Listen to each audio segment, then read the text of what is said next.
আসসালামু আলাইকুম প্রিয় ফুটবল ফ্যান্স। শেষ পর্যন্ত বার্সাকে হতাশ করে ফেদেরিকো কিয়েসাকে দলে ভেরালো লিভারপুল এবং লিভারপুলের এই ডিলটা যে কনফার্ম হয়ে গিয়েছে সেটা কিন্তু ফ্যাব্রিজো রোমানো নিশ্চিত করেছেন। 13 মিলিয়ন ইউরোর একটা ডিলের কথা তিনি বলেছেন। তবে গতকাল থেকে একটা প্রশ্ন কিন্তু মনের মতো উকি দিচ্ছে, যেখানে লুইস ডিয়াজের মতো একটা প্রোফাইল আছে, যেখানে ডিয়েগো জোটা কিংবা কোডি গ্যাকপোর মতো প্লেয়াররা স্টার্টিং লাইনআপে সুযোগ পাচ্ছেন না, সেখানে ফেদেরিকো কিয়েসা, যাকে আমরা অনেকে লেফট উইঙ্গার হিসেবেই শুধুমাত্র চিন্তা করে থাকি, তাকে কেন আসলে লিভারপুল দলে ভেরালো? এই প্রশ্নটার উত্তর খুঁজতে গিয়ে বেশ কয়েকটা গুরুত্বপূর্ণ পয়েন্ট কিন্তু পেলাম, সেটাই এখানে শেয়ার করে দেওয়ার চেষ্টা করছি কেন এই প্লেয়ারটাকে শেষ পর্যন্ত লিভারপুল রীতিমতো প্রায়োরিটি দিয়ে সাইন করলো।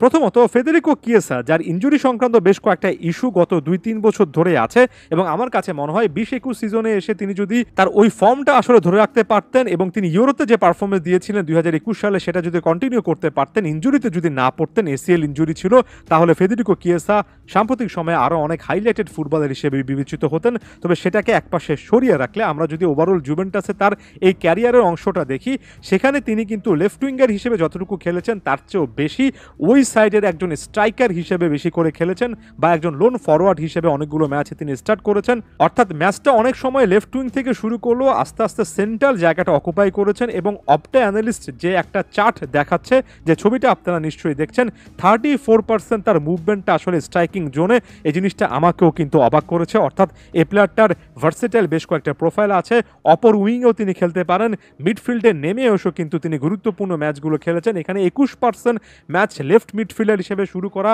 16% ম্যাচ রাইট মিডফিল্ডার হিসেবে আসলে স্টার্ট করা একজন প্লেয়ার। একটাবার চিন্তা করে দেখুন, স্ট্রাইকিং পজিশন, উইং পজিশনের পাশাপাশি মিডফিল্ডের ওয়াইড একজন প্লেয়ার হিসেবে আসলে কি পরিমাণ ম্যাচে স্টার্ট করেছেন বা সময় ব্যয় করেছেন, সেটা আসলে আর্নে স্লটকে হয়তোবা অপশানটা ওপেন করে দেবে।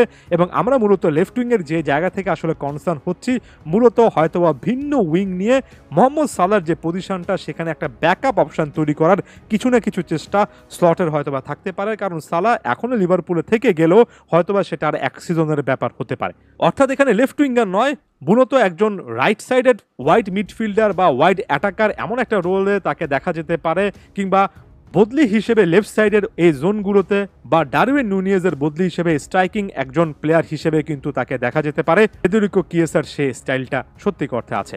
আরও একটা জিনিস অপটা অ্যানালিস্ট থেকে শুরু করে আরও গুরুত্বপূর্ণ প্ল্যাটফর্মে বলা হচ্ছে, সেটা হচ্ছে এই প্লেয়ারটার বল ক্যারিং স্কিল, অর্থাৎ বলটা তিনি নিজের পায়ে রেখে কি পরিমাণ ক্যারি করতে পারেন এবং সেখান থেকে কি পরিমাণ চান্স ক্রিয়েট হয়। চান্স ক্রিয়েটিং যে ক্যারিজগুলো দেখানো হচ্ছে, আপনি এখানে লম্বা লম্বা করে যে আসলে দাগ দেখতে পাচ্ছেন, সেটাই কিন্তু প্রমাণ করে একেবারে নিচ থেকে তিনি শুরু করে আসলে কোন জায়গা পর্যন্ত একা বল টেনে নিতে পারেন।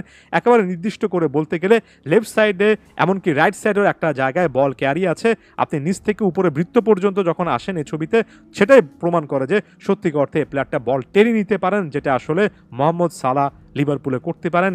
অ্যাগেন এখানে বল ক্যারিং স্কিলের দিক থেকে মোহাম্মদ সালাহ একটা রিপ্লেসমেন্টের কথা আসলে চিন্তা করা যেতে পারে। এরপর অপটা অ্যানালিস্টের আরও একটা ছবিতে চলে যায়, যেখানে দেখা যাচ্ছে ওভারঅল তার একজন ফরওয়ার্ড হিসেবে পারফরমেন্সটা কি।